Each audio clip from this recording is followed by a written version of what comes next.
Markas besar Angkatan Bersenjata Ukraina dekat Nikolaev dihantam serangan Rusia. Detik-detik gempuran hingga ledakan besar ramai beredar di Telegram pada Selasa, 18 Oktober 2022. Dalam keterangan unggahan disebutkan kedatangan drone Kamikaze Kiran 2 di Markas Angkatan Bersenjata Ukraina dekat Nikolaev. Dalam hitungan detik serangan berhasil melumpuhkan mabes militer Ukraina.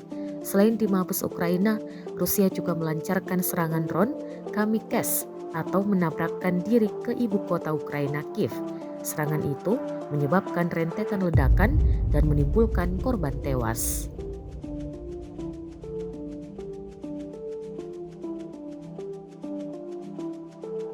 Terima kasih sudah nonton. Jangan lupa like, subscribe, dan share ya.